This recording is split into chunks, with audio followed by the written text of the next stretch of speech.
Mheshimiwa Spika, hiyo ilikuwa majibu ya kuvutia sana kutoka kwa waziri mkuu. Lord Robertson aliyeandika mapitio ya mkakati wa ulinzi wa serikali amesema kwamba waziri mkuu ana uzembe unaoharibu linapokuja suala la ulinzi. Kwa nini alisema hivyo? Mheshimiwa Spika, naanza kwa kusema kwamba ninamheshimu Lord Robertson na namshukuru tena kwa kufanya mapitio ya mkakati huo. Wajibu wangu ni kulinda watu wa Uingereza na huo ni wajibu ninaochukua kwa uzito. Ndio maana sikubaliani na maoni yake. Februari iliyopita, miezi 7 baada ya kuingia madarakani, nilichukua uamuzi wa kuongeza matumizi ya ulinzi kutoka 2.3 hadi 6%. Hilo lilifadhiliwa kwa uamuzi mgumu wa kupunguza misaada ya nje. Juni iliyopita, katika mkutano wa NATO, niliahidi kuongeza matumizi ya msingi ya ulinzi hadi 3.5. Novemba iliyopita, bajeti iliahidi fedha za kihistoria kwa ulinzi. Ninarudia ahadi hizo. Mapitio ya mkakati wa ulinzi ni mpango wa miaka 10 wa usalama wa taifa. Mpango wa uwekezaji wa ulinzi utautekeleza.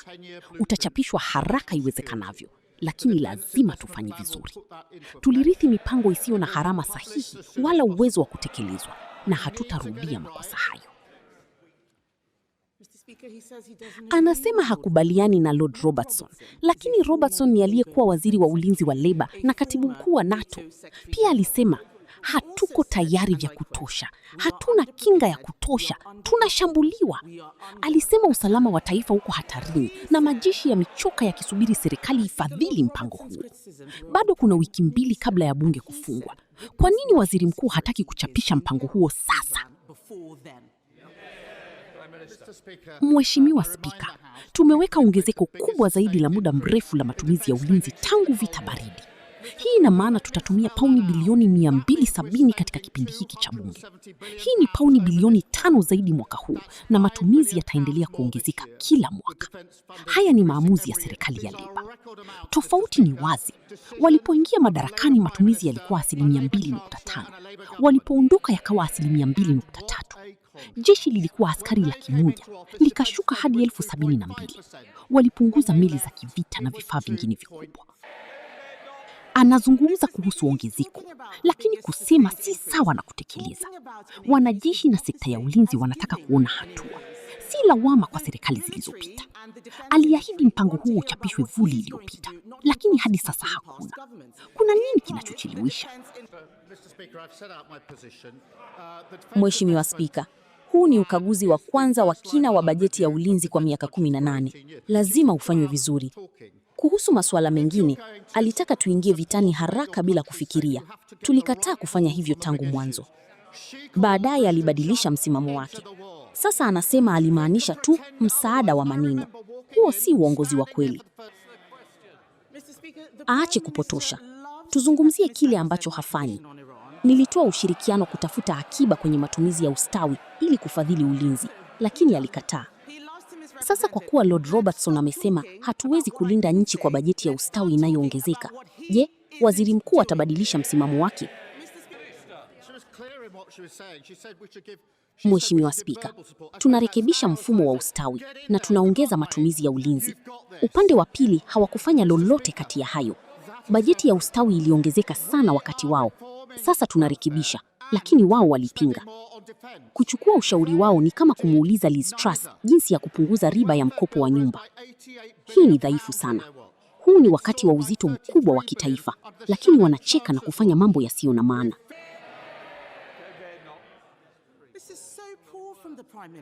Turudi kwenye hoja ya ulinzi. Inaripotiwa hazina inataka kupunguza pauni bilioni 3.5 kutoka wizara ya ulinzi mwaka huu. Hataki kufadhili jeshi kwa sababu wanataka kufadhili ustawi. Sasa makubaliano ya cheo si yamekufa. Je, fedha zilizookolewa zitaenda kwenye ulinzi au ustawi? Mheshimiwa Spika, tunatumia fedha nyingi zaidi kuliko wakati wowote kwenye ulinzi. Pauni bilioni 270. Pia tumeongeza mishahara ya wanajeshi na kuboresha makazi yao kwa kiwango kikubwa. Upande wa pili walipiga kura kupinga hayo yote. Inaonekana hataki kutumia fedha hizo kwa ulinzi. Wabunge wa Labour wanamjua Lord Robertson. Wanapaswa kujiuliza kwa nini amekosoa waziwazi. Nilienda kupitia mapitio haya naye mwaka jana. Vyama vingine vilikataa kukutana naye. Hakuna anayechukua hili kwa uzito. Swali la mwisho. Mwaka 2024 kulikuwa na mpango wa kuboresha manowari kama HMS Dragon ili kukabiliana na makombora. Waziri mkuu alisimamisha mpango huo. Je, atauidhinisha sasa? Mheshimiwa Spika, meli hiyo ilianzishwa na serikali ya Labour. Wanajaribu kuficha makosa yao ya zamani. Nilitembelea wanajeshi wetu na kuwashukuru kwa kulinda maisha ya Waingereza. Lakini yeye alitaka tuingie vitani bila kufikiria. Kisha akabadilisha msimamo. Sasa anasema alimaanisha msaada wa maneno tu. Pia aliwadharau wanajeshi kwa kusema walikuwa wanazurura tu, wakati walikuwa wakihatarisha maisha yao kulinda nchi. Alisema nyakati ngumu zinahitaji watu makini, lakini yeye si mmoja wao. Mr. Speaker, that was a very interesting answer from the Prime Minister. Lord Robertson, who authored the government's Strategic Defence Review, has said the Prime Minister has a corrosive complacency when it comes to defence. Why did he say that? Mr. Speaker, let me start by saying I respect Lord Robertson, and I thank him again. I thank him again for carrying out the strategic review. My responsibility is to keep the British people safe, and that is a duty I take seriously. That is why I don't agree with his comments. Last February, that was 7 months after taking office, I took the decision to increase defence spending from 2.3 to 2.6%, paid for by a difficult decision on overseas aid. Last June, at the NATO summit, I committed to raising core defence spending to 3.5%. Last November, Mr. Speaker, the budget committed record funding to defence. I reaffirm those commitments now. The Strategic Defence Review is a 10-year blueprint for national security. The Defence Investment Plan will put that into effect. It will be published as soon as possible. We need to get it right. We inherited plans that were uncosted and undeliverable, and we're not going to repeat those mistakes. Mr. Speaker, he says he doesn't agree with Lord Robertson.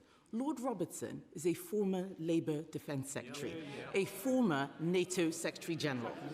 He also said, and I quote, "We are underprepared, we are underinsured, we are under attack."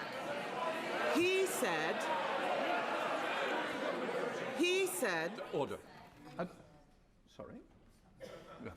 I don't think it looks good, shouting somebody down at the dispatch box. Come down. Mr. Speaker, Lord Robertson's criticisms were of the Prime Minister, and he said Britain's national security is in peril. Our armed forces are at the end of their tether, waiting for this government to fund the Strategic Defence Review. There are still 2 weeks of the parliamentary session left, so why won't the Prime Minister publish the Defence Investment Plan before then? Mr. Speaker, I remind the House that we put in place the biggest sustained increase in defence spending since the Cold War. Mr. Speaker, let me spell that out. That means we're spending £270 billion over this Parliament. That's £5 billion more this year, with defence funding increasing every year. These are record amounts, Mr. Speaker, decisions of a Labour Prime Minister, a Labour Chancellor and a Labour government. And what a contrast. When they came into office, defence spending was 2.5%. When they left, it was 2.3%. When they came into office, the army was 100,000. When they left office, 72,000. They cut frigates and destroyers by 25%. They cut mine hunters by 50%. She said at the weekend, our defence is the weakest for 400 years. That is what they left behind. Mr. Speaker, he's talking about the biggest sustained increase. Talking about an increase is not the same as giving an increase. The military and the defence industry want to hear about what he's going to do, not him prosecuting past governments. He promised the Defence Investment Plan would be published. He promised that the Defence Investment Plan would be published last autumn. I asked him at PMQs 6 weeks ago when it would be published. He had no idea. It is now the middle of April. What's the hold-up? Mr. Speaker, I've set out my position. The defence investment plan is the first line-by-line review of defence budgets for 18 years. She talks about talking. If you're going to support and make your country safe, you have to get the right calls on the big issues. She called for us to jump into the war. They can pretend otherwise. I remember walking in, standing here for the first time, saying we would not get drawn into the war, we would not join the offensive, and they all shouted, shame. They remember it. I remember it. They're just embarrassed by it now. A week later, when she realised she'd made a massive error of judgment, she attempted the mother of all U-turns. That didn't work. So this weekend, she said, when I said we should jump into the war, she said this weekend, Mr. Speaker, that what she meant, she was talking about verbal support. Well, Prime Minister, it's Prime Minister's questions. We've got to concentrate. Kevin Ben. Just answer the question. Mr. Speaker, the Prime Minister loves to misrepresent my position on Iran. He does. He loves to misrepresent it. Let's stop talking about what I didn't say. Let's start talking about what he isn't doing. Mr. Speaker, you will recall that on Monday, I offered to work with the Prime Minister to identify the welfare savings we need. What did he say? No thanks. Now that Lord Robertson has said, and I quote, "We cannot defend Britain with an ever-expanding welfare budget." Will the Prime Minister think again and work with us to find savings to fund defence? Prime Minister. She was clear in what she was saying. She said we should give verbal support. I suppose that's standing on the side and saying, get in there, good luck, mate, you've got this. Mr. Speaker, that is her approach. We are reforming welfare and spending more on defence. They did neither. The welfare bill rose by £88 billion on their watch.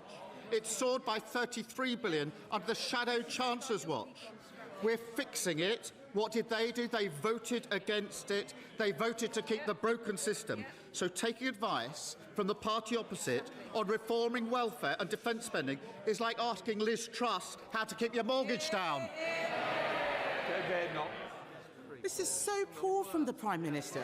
This is Labour MPs are laughing. Labour MPs are laughing, Mr. Speaker.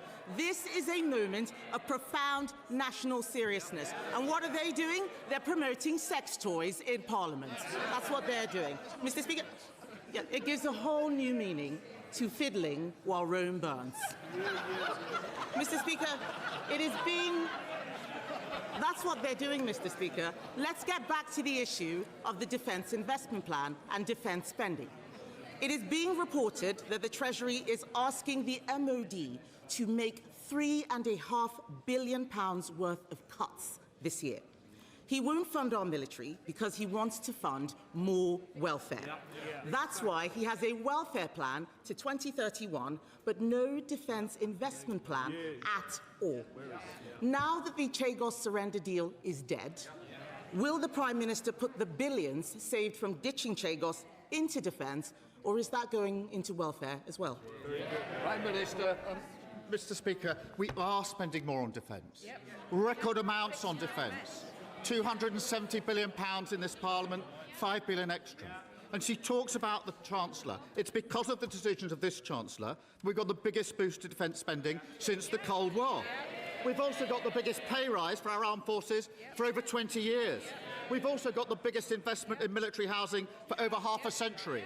What did they do at the budget? They voted against all of that. That sounds like he doesn't want to spend the Chagos money on defence. Well, Mr. Speaker, Labour MPs will know Lord Robertson, a former Defence Secretary, a former NATO Secretary General. He is Labour through and through. They all need to think about why he stuck his head above the parapet. I went through the Strategic Defence Review with Lord Robertson last year. The Lib Dems and Reform refused to meet him. No other party is taking this seriously. So, Mr. Speaker, I want to ask the Prime Minister a very specific question. In January 2024, Conservatives approved an upgrade of destroyers like HMS Dragon so they can better intercept ballistic missiles. In July 2024, the Prime Minister paused that plan. Will he immediately approve and fund that critical upgrade now? Prime Minister. Mr. Speaker, the Dragon was commissioned by a Labour government, as it happened. But she stands and says, please forget the fact that we hollowed out the armed forces. Please clear up our mess. I went to the Gulf last week and thanked our armed forces for protecting British lives. She said we should have jumped into the war without thinking about the consequences. Then said, oh no, we shouldn't be in the war the next week. Now she says, what I meant was we should give verbal support. Order.